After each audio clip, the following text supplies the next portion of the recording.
the matinee mole. Like they would put a mole on themselves for like a Sunday matinee. What?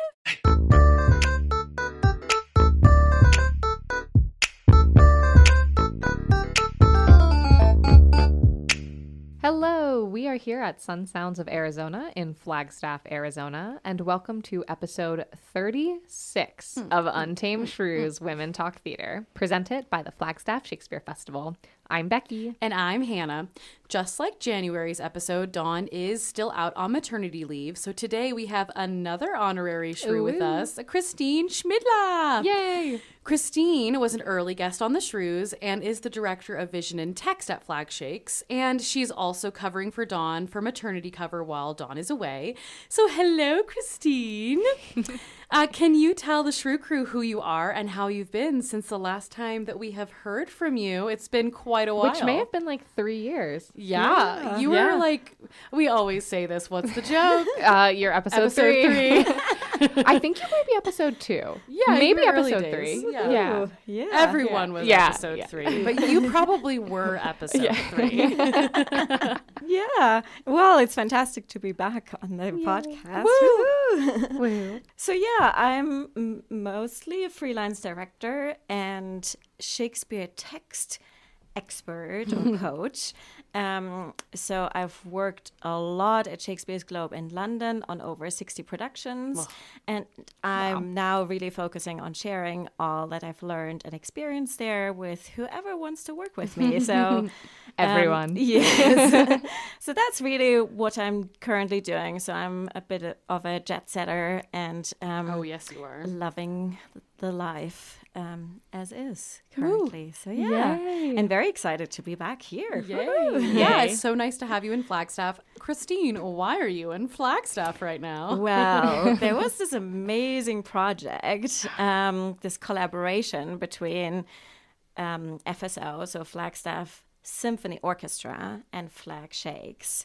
And then we also had the ballet and the choir from NAU be part of this wonderful project of A Midsummer Night's Dream. Ooh, yay. And I got to direct the actors in that and work with both of you. Yeah. Yeah. So nice. It was so much fun. It was a blast. It was quite the dream team. Becki and I hadn't acted together in quite some time, although we were like not on stage together at all. No. I think we had... I mean, mean, as a fairy, technically, yeah, but not a whole lot of interaction. Mere moments. Mere moments. Yeah. Yay. Yeah. It's so lovely to have you. And you're here for like, what, another week? Yes, I think so. Nice. Oh, okay. Yeah. Big plans besides just snuggling with Willa? A lot That's of Dawn's snuggling baby, by the way. with Willa and Blake. Well, and doing Dawn's job, of course. Right, and also that. But you were doing that from afar, Yes. so that was a given. No, really enjoying Flagstaff and hanging out with everybody and catching up and trying to get a bit of vacation in as well. Yes. Yeah. Yeah. Have you gone anywhere while you've been here? We went to Arizona. You did? Fun. Yes, it is fun. Was that your first time there? It is the first time, and I mean, we saw all the animals. So like the wolves and the bears and the bison, and Yeah. especially great because Blake was. I was going to say, yeah, excited. But did he lose his tiny mind? Oh. at parts? Yes. Yeah. But it's also very exciting for adults. So Yeah. that was my so far big Yay. trip. He really likes lions and he really likes wolves. So I'm sure he was excited to see the wolves. Were there any big cats? Yes, there were jaguars. Okay. Yeah. Because he loves lions. Yes. Yeah. We were standing there watching them For a forever. And I mean, their fur is so beautiful. Yeah. Like, I think that might Yeah. be, Oh, yeah.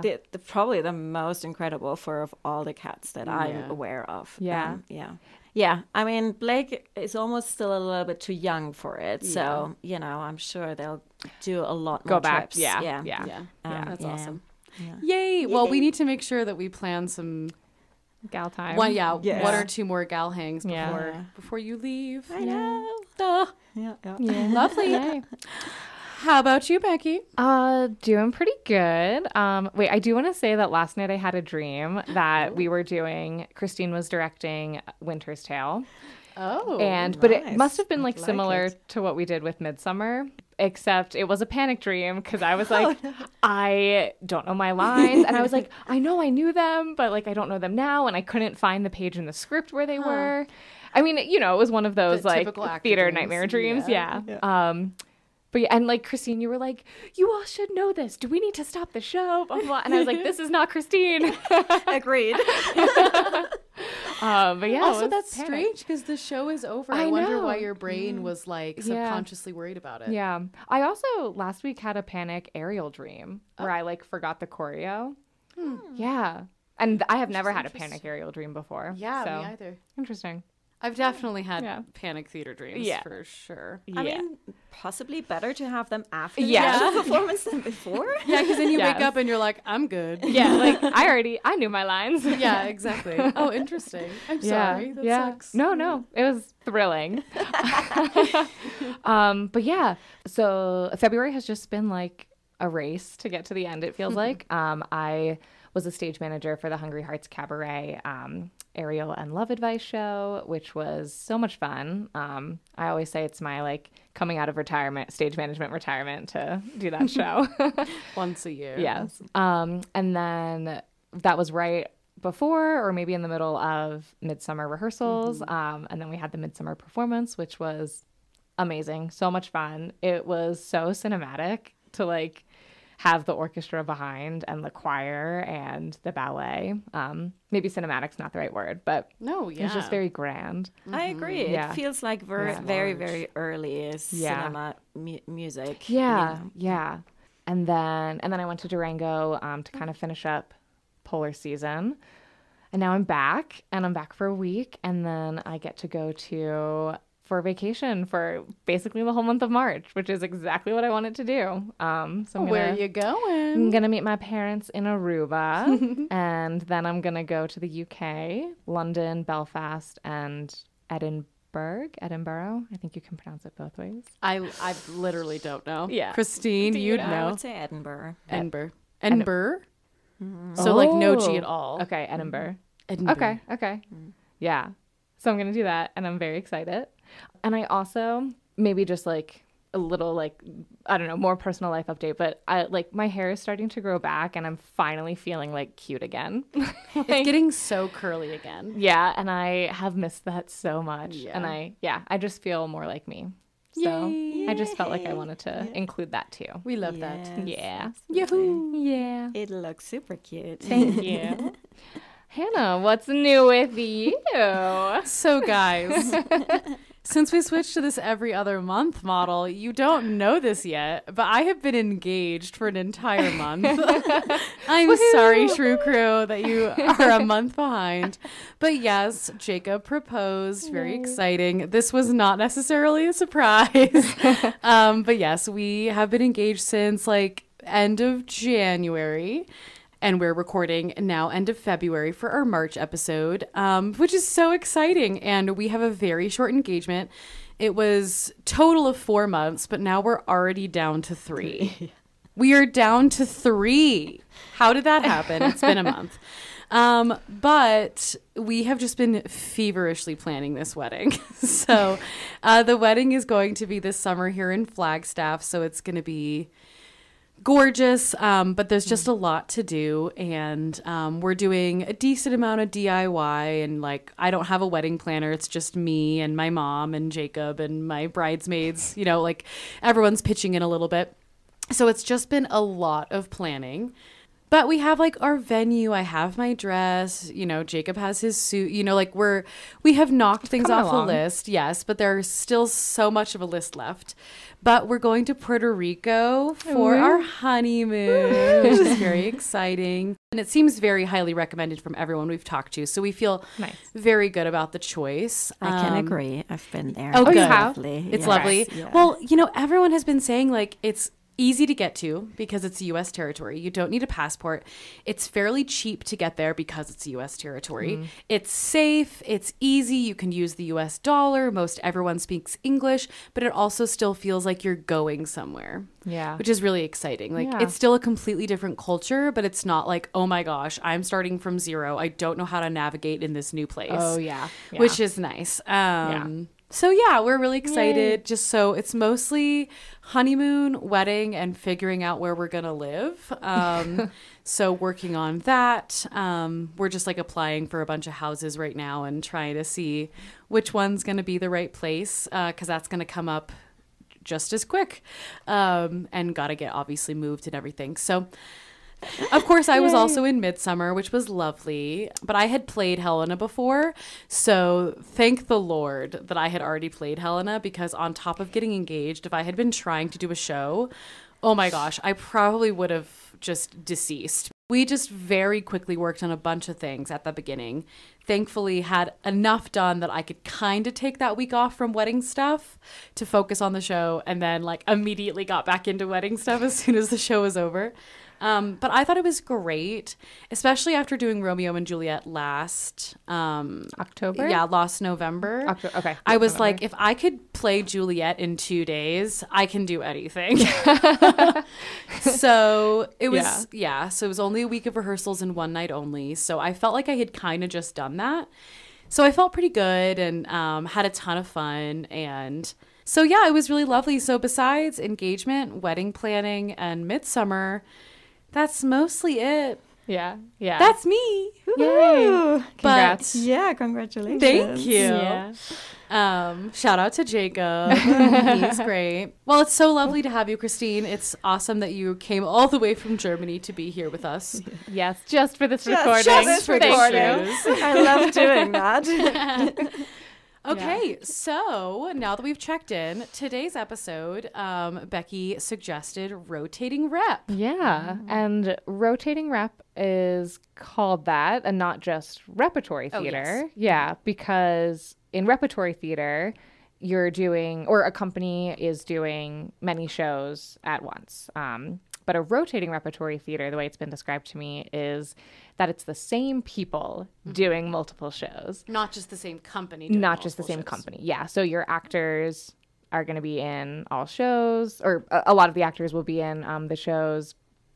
Maybe your stage managers as well. Your crew, of course. So yeah, so it's just a little bit different. Yeah. And Christine, does Germany have a lot of like rotating repertory theater like that? Almost only. Oh. Yeah. So because the system is set up a little bit different. So you have your theater institution, and then they hire actors for at least 2 years, if not longer. Okay. And then So it's like a job. it's a job. It's like an actual job. Yeah. You don't have time to do anything else, really. Okay.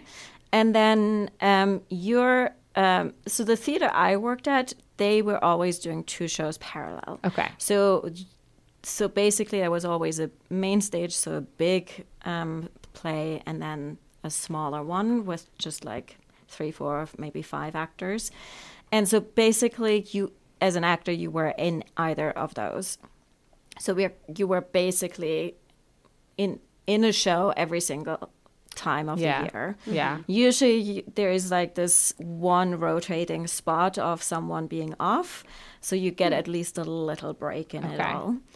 Because what that means really is you're rehearsing a show for 6 weeks during the day and the evening if you're not performing. And if you're performing, you're then performing that play. Yeah. So we always had 8 shows at the same time.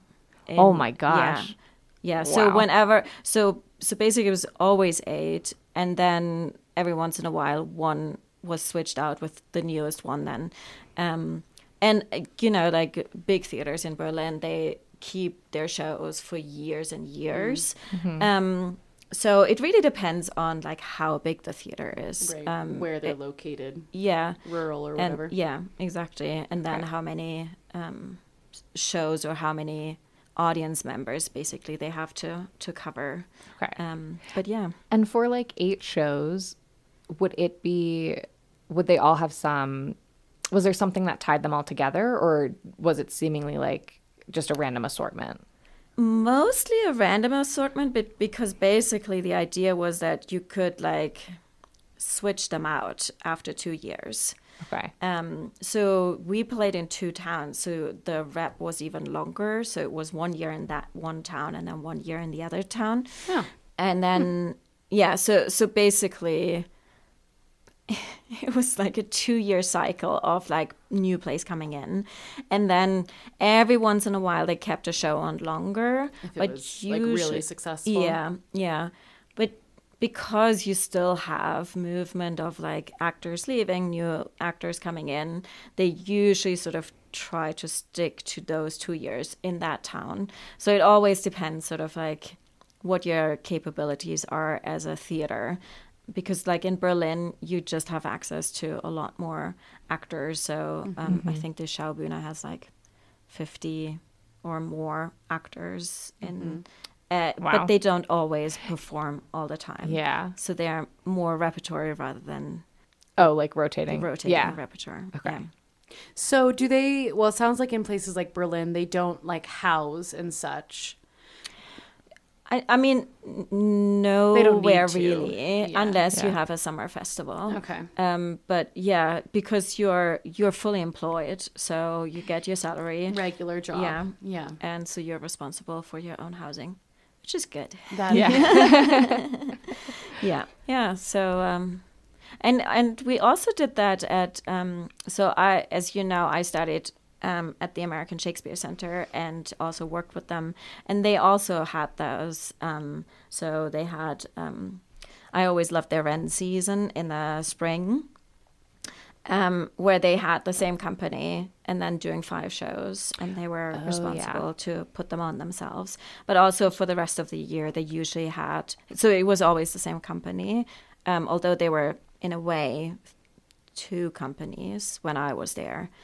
So one touring and one in-house, but still they did different shows. Fascinating. Yeah. So in like the American model, we really see rotating rep mostly in summer stock sort of a situation. Mostly, yeah. That's like kind of the big way Yeah. you see it, where like someone, Yeah. a big theater brings in however, 50, 100, 150 actors for one summer of like 3 or 4 months where they do a bunch of shows. They all live and work together and are all in rehearsing or in 4 shows or 3 shows or whatever, but then it ends. So it's almost like, the one thing about rotating rep is that like it can be so overwhelming, but like in a place like in Germany, it sounds like it's been the norm. It's the norm, but it's been perfected to be long term. Whereas it seems like in America, it's more like, okay, you crunch down for 3 months. Yeah. And then you rest. Yeah. And those 3 months, you don't really have time off. You're rehearsing, you're performing. It just kind of goes from May to October or whatever. And then it's kind of like quiets down, which is interesting. I can't personally think of an American company that like just hires 20 actors and like, well, actually, does Atlanta Shakespeare Tavern do that? Oh, I don't know. I'll have to check. I think that's where Sta was this year, was in Atlanta. And I think they actually might have actors on just like as employees, which is so cool. Like they just hire actors and then they place them. Rather than hiring new actors for every show, they have like 20 actors who are just on payroll and then they just get added to shows, which is super cool. That's so awesome, I'll have to do some research, but I can't think of many at least that do it that way. I mean, I worked with a company down in Florida, and I don't know if they probably weren't on payroll like year round, but there were maybe like 4 to 6, 4 to 10 actors that would consistently come back for the rep each season. But I don't know. They probably weren't employed during the summer when the rep, 'cause this was opposite. They did. Because it was Florida, so no one wants to be. No. Like all the times except summer. Yeah. But yeah, I don't know if they were employed all year round. In Germany, that too, like the theaters are dark in the summer because they're like, they're always like 6 weeks off as like the school vacation times. So so Why? because you can go on vacation with your kid then. Yes. Oh, Also, that's nice. people are gone for the summer mostly on vacation, Yeah. so they're not really. Seeing shows. Yeah, it's not that big of a like. It's more of, I guess, vacation, wherever vacation spots are.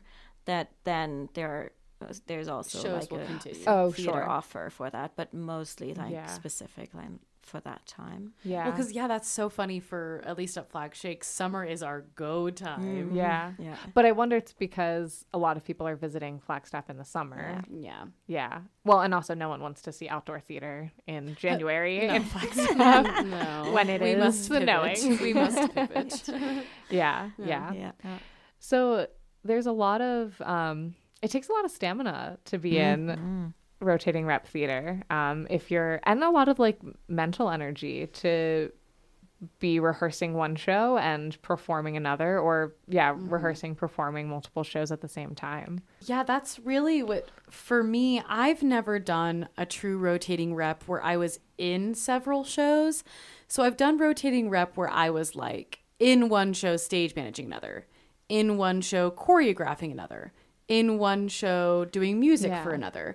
I don't, as far as I can remember, I've never been in two shows at once where I was acting in both. And for me, what really comes down to it is the memorizing. Like, my brain just, I mean, I'm sure I could do it. I've just never had to.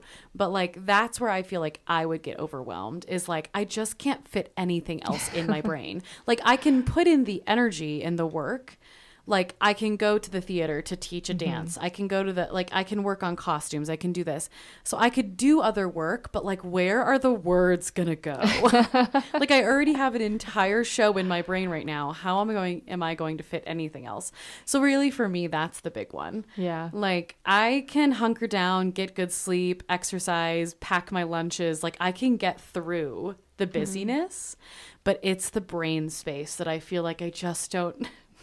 There is a finite amount of storage up there. So that's like what worries me. Have you ever actually done a rep where you were acting in several shows? Mm-hmm. Well, the 2021 FlagShakes, I was in Midsummer and Hamlet. Oh, yeah. Yeah. And then I wonder, maybe that was the only time I was performing. Oh, you also did God of Vengeance and Indecent together. Yeah. Yeah. The whole reason that I came to Flagstaff. And I find, maybe this is a bad thing to say, but I find like maybe it's not, I don't know, the more rehearsal time, because like if you are spending 8 hours a day in rehearsal, 4 hours for one show, 4 hours for another, like the more rehearsal time to like be up on your feet doing this stuff is so helpful. Well, yeah, and just like more time, because I find sometimes like my downtime, sometimes it can be hard to like sit with it, because it's like I've been in rehearsal for 8 hours, like already working on this, so I can't memorize for 2 hours tonight. Yeah. Sometimes, I mean, obviously not always, and you know, sometimes you are not in rehearsal for 8 hours a day, and then you can take that time, of course. But I find that I'm really good at meal prepping though. Sorry, Christine, what were you gonna say? I agree with you on, because I think that's the thing about acting, and I thought that was very telling now working with FSO, because as a musician you can do a lot of prep work at home, but acting is much more closely related to ballet. Like, you have to get it in your body. Like, of course you can like memorize the lines, but that doesn't mean they're yet in your body in order to represent that full character. So, and that just needs time. It needs time for your brain to understand that, for your body to make that connection, for your body to live in that and see if that's sort of really the right way to go, and then to sort of do the last touches on creating that full character. So it just takes time, because your body needs that time. And like your relationship to your scene partner or partners, like I might be able to in my head know what the line is, but when I hear it, I'm like, that sounds totally different. Like or they do something. They touch your hand and you're like, oh no, I have forgotten what to say, because they made a choice. I'm like, which is exactly what you want, but then you need time to like react to that. Which is why they always say like, work on your lines on your feet, run your lines on your feet, because once you start making choices, then you forget your lines. So I think I did 2 shows in rep at the ASC, and I mean, I had smaller parts, so it like the memorization wasn't really that challenging. But I thought, I had an actor once describe it that, you know, like any cooking recipes, you know, like the show stays within one show. And I actually thought that is a really good description of it, because you're going in, you're seeing the costumes, and your mind is already then in that space of that show. So like when you show up like to do a performance. Like I think I did work with somebody who said, so the theater company I worked with in Montana, they would do 4 musicals in the summer, and it was rotating rep, and Big. It was, and one of the directors who had come back after being an actor, she was like, sometimes I wouldn't know what show I was doing until I looked down at my costume, and I was like, oh, okay, I know what to do now. But she was like, I'm stepping out on that stage, and I'm like, what show am I in? So true. Do you ever, this happens to me at least, when I'm like about to enter the stage, sometimes I like, because I always tell myself like, what's my first line? And if I know my first line, then I'm good. Like I can do the rest. But sometimes just randomly my brain will be like, it's this random monologue that you learned 7 years ago. And I'm like, no, that's not it, brain. So it's kind of like that, where it's like, where am I? Okay, now I know. Yeah. Like you have to like plug in, because I mean, as much as it's not like fun and fancy to say, like acting is also just like brain like firings. So like you know, we want to be organic, and we want to, you know, feel our scene partner, and we're just in the space of the character, but also we need to know the lines, and we need to know where we're going, and sometimes that's just like a track, you know, and you have to like, that's part of it too. So and those tracks can like especially like in Midsummer, Helena comes into the scene the same way like 7 times. Oh, yeah. So I have to separate all of those different scenes that basically are shaped the exact same way. So I could walk out there and say the next scene on accident, because they're all shaped the same way. I'm following Demetrius how many times? Like the same way.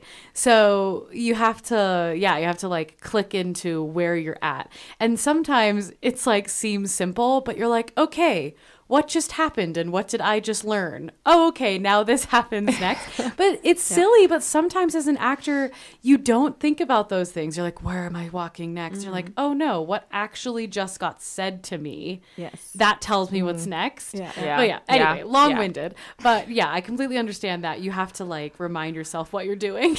Because there's just so many details. This isn't maybe specific to rotating rep theater, but like, that's why as like a stage manager or just like somebody not performing, it's like, that's why I can like understand why some actors are very particular, because it's like they don't want to have to think about the technical. They just want to they just want to be able to focus on. And I'm like, I get it. I get it. Yeah. So that's what rotating rep is, and our experiences. And you kind of started to touch on it. But like, how do we stay alive? In rotating rep, you had kind of touched on meal prep. I feel like we've discussed this in other episodes of like, just like how to take care of your body. Like how to just get through. And I feel like any time that I've done rep, unfortunately, my social life is pretty small, and I'm focusing on sleeping, eating, exercise, memorizing. Like, I'm basically just getting through, you know, which is why the German model fascinates me, because I'm like, do these people have lives? Like, can they do stuff outside of? Because rotating rep, in my mind, is a short thing that you just, of course, enjoy. So the word get through makes it sound terrible, but you just do it. It's like you're at summer camp, nothing else. Like, it's your bubble. You're in your bubble for 3 months, and you get through it. You push through.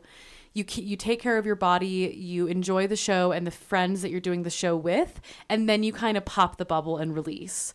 But how does rotating rep sustain like, do they have shorter rehearsal hours? Because it's like, it's more like a job. Yeah, it is. And so, I mean, the big thing is that there's only one show rehearsing at a time. Okay. So I think that makes a huge difference. Yeah. Because rehearsing 2 shows at the same time, I mean, Just so yeah, much. Yeah. Yeah. So the thing is, your brain mostly focuses on the show that you're rehearsing in. And then in Germany, what they do is that they have always the same hours in the days. So they have rehearsals in the morning, then they have the afternoon off, and then they have either performance or rehearsals in the evening. For the same show. Okay. Rehearsals in the evening for the same show that they Yes, rehearse exactly. in the morning. Yeah. Okay. Yeah.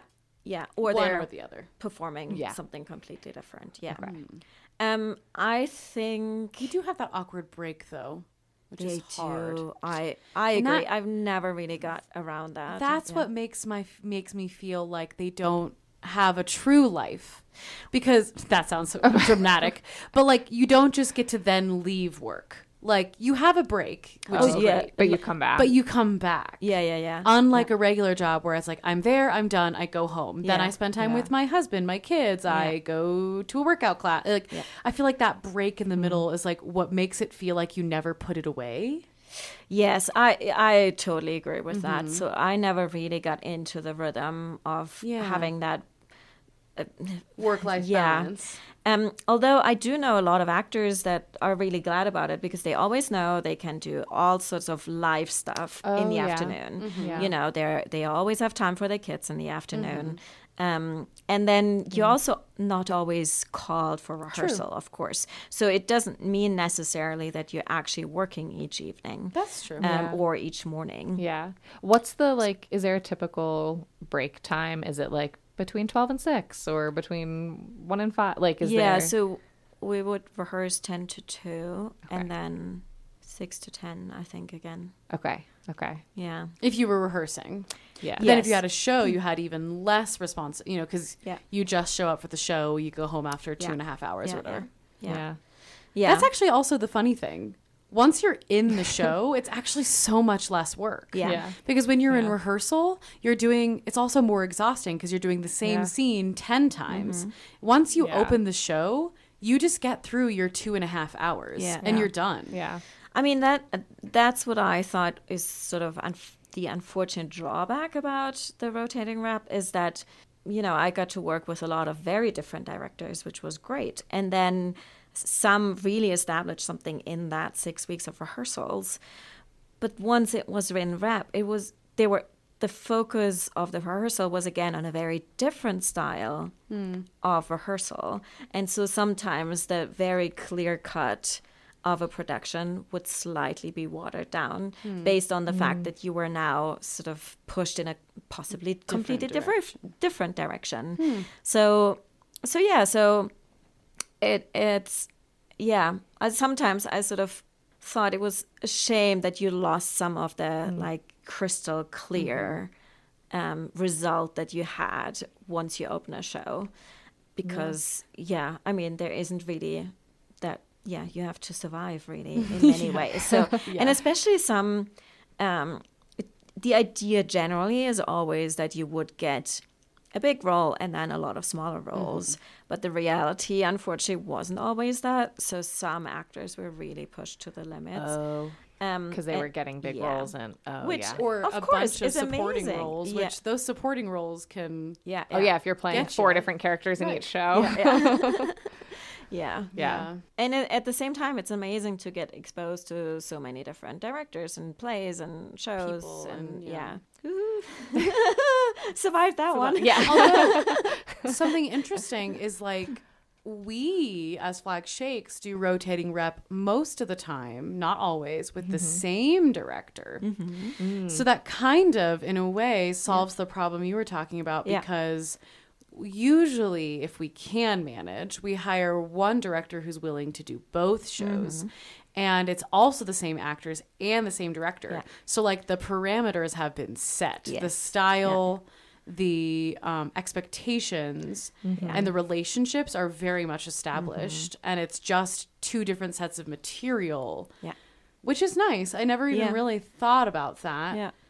But because you establish a shorthand with everyone and everything. So how actors approach things, how directors approach things. Yeah. This summer we are going to have 2 different directors. So we've done both, but that's what we're doing this year. Last year, Jim directed both. Yeah. So we've done a little bit of all of the above. Like our Hamlet and Midsummer season was same director, also Jim.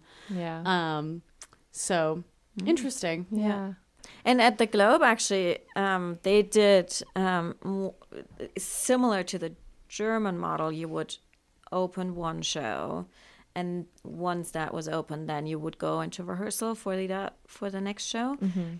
But usually, there were a lot of different companies at the theater at the same time. So you would have like possibly 2 companies doing 2 shows.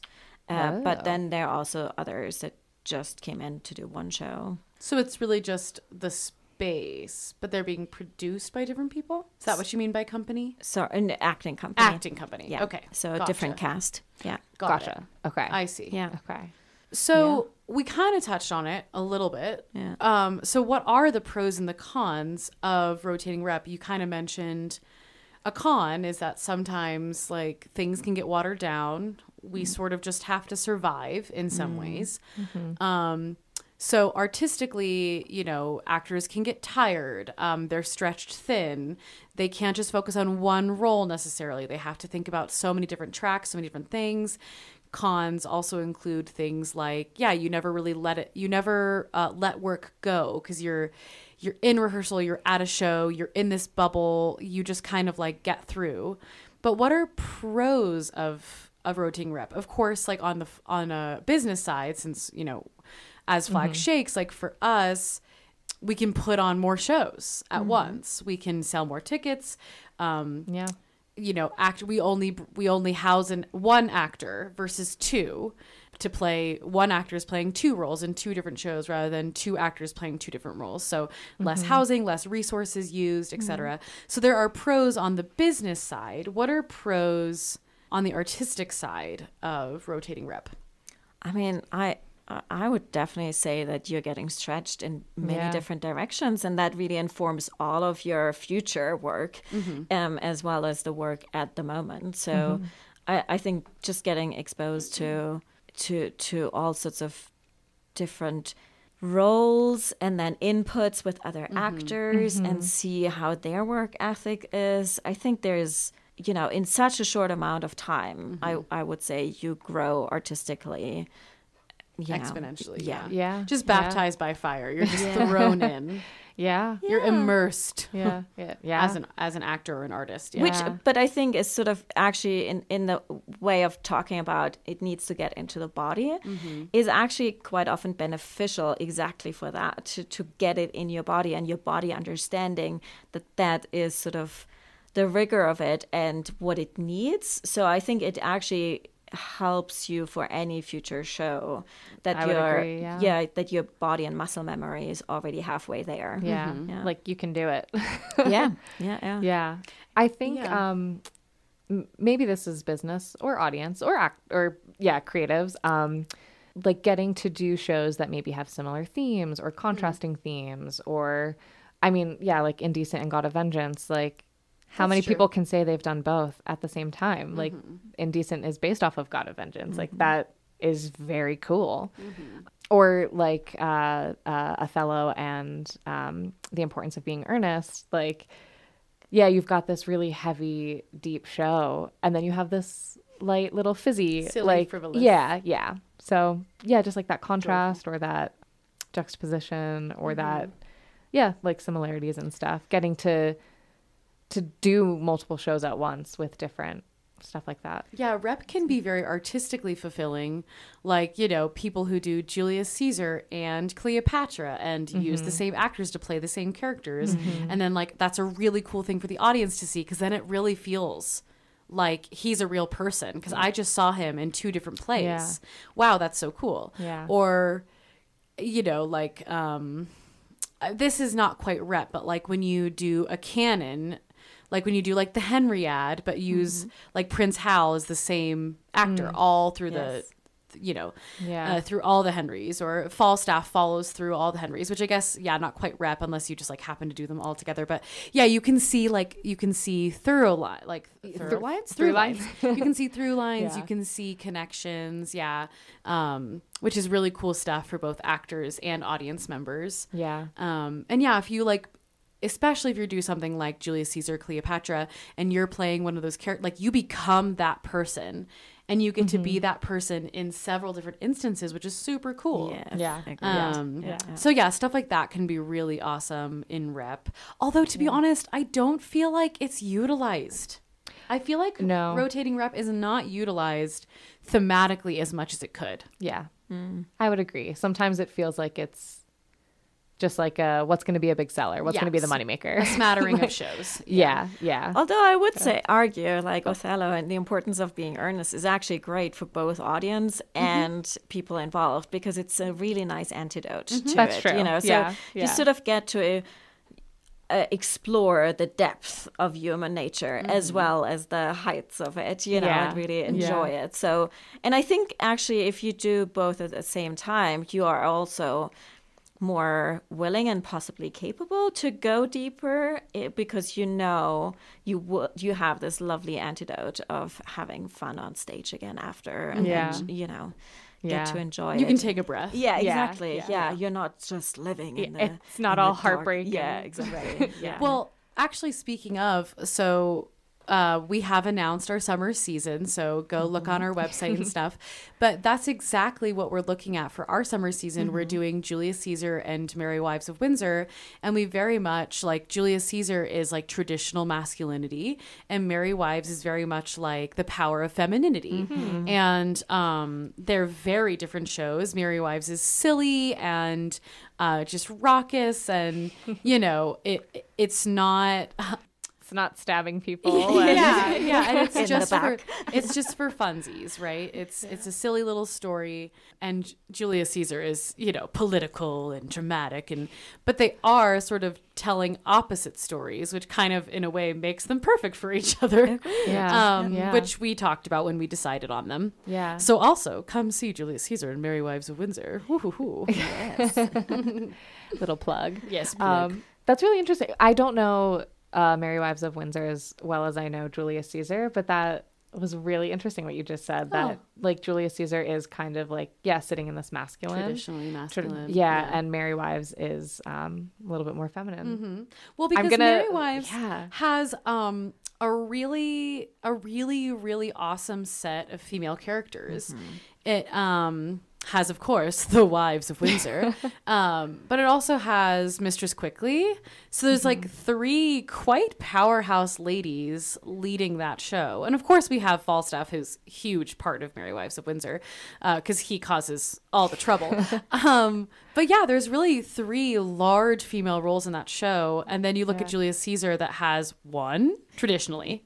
Of course, lots of those roles can be played by women.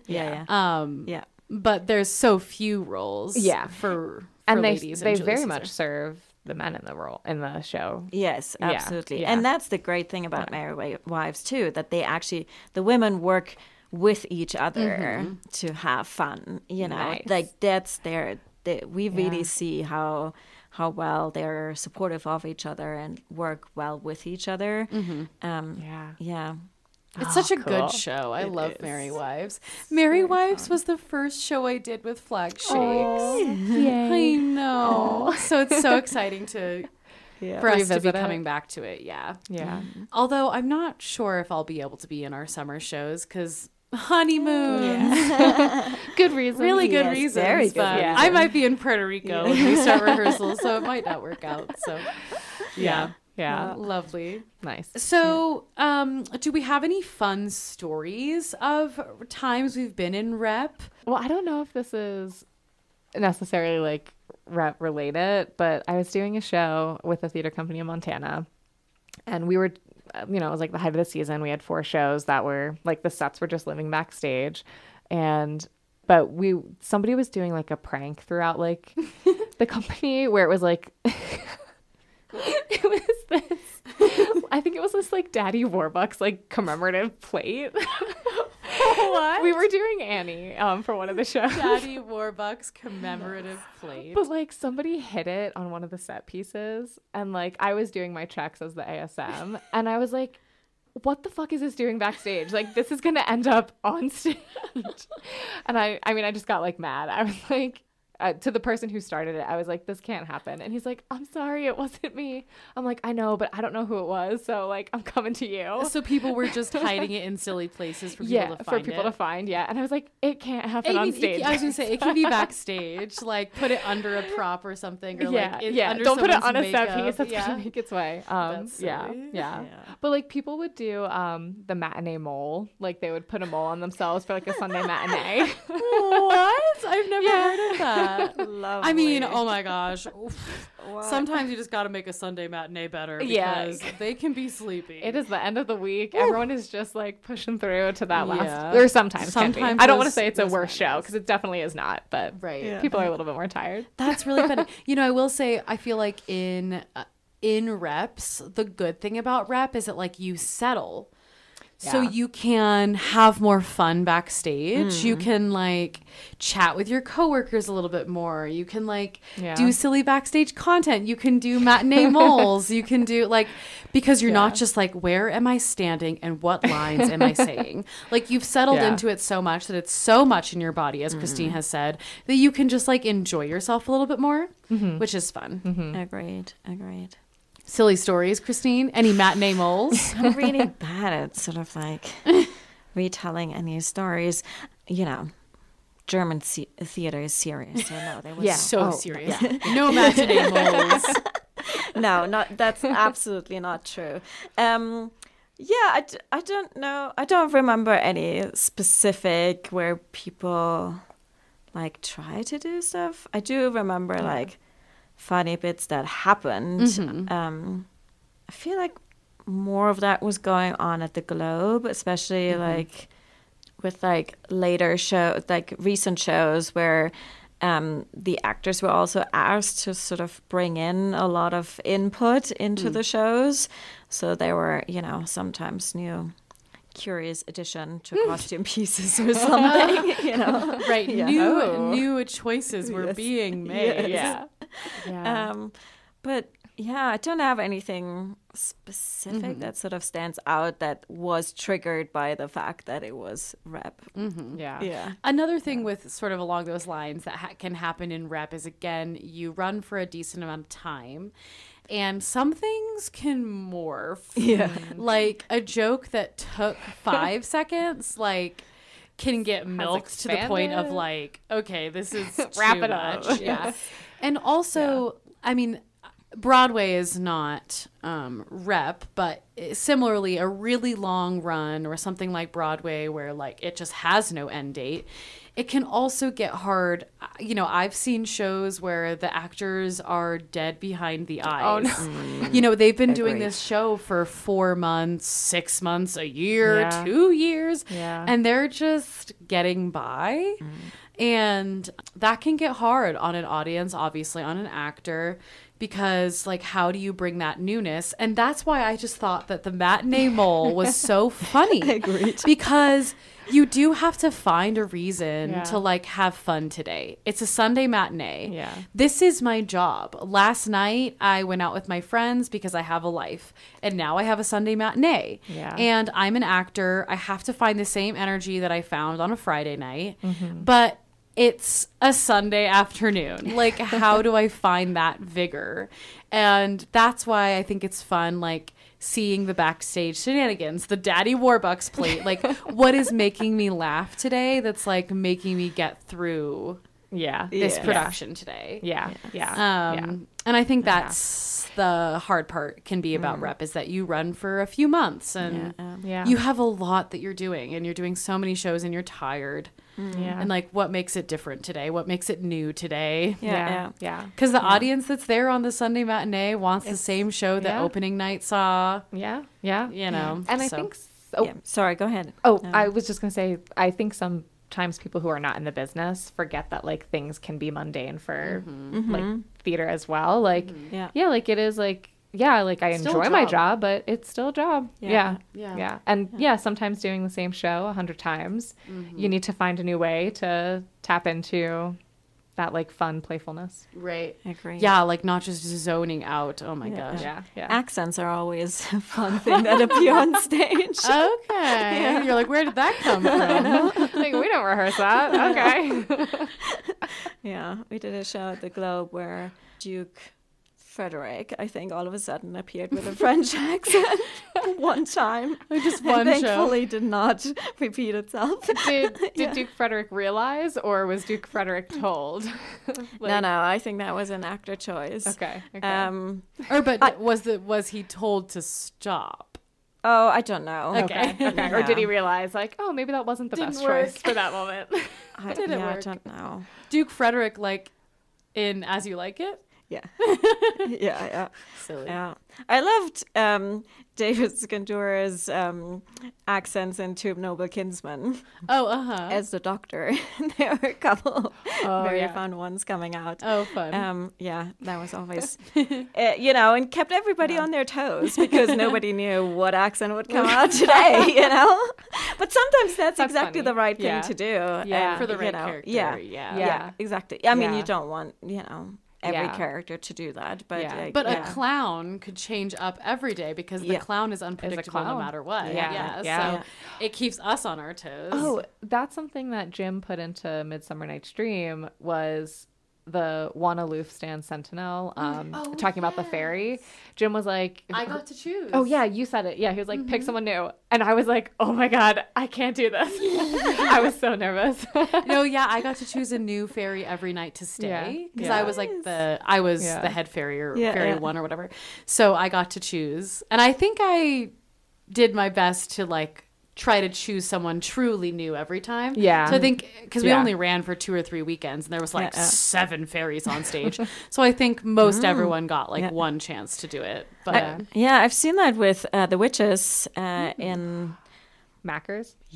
in Mackers. doing what? So they would again at the Globe they would draw straws at the beginning, and so I think everybody got to draw straws, and then 3 people had the witch's straw, and so they would be the witches for the play. Wait, what? Yeah.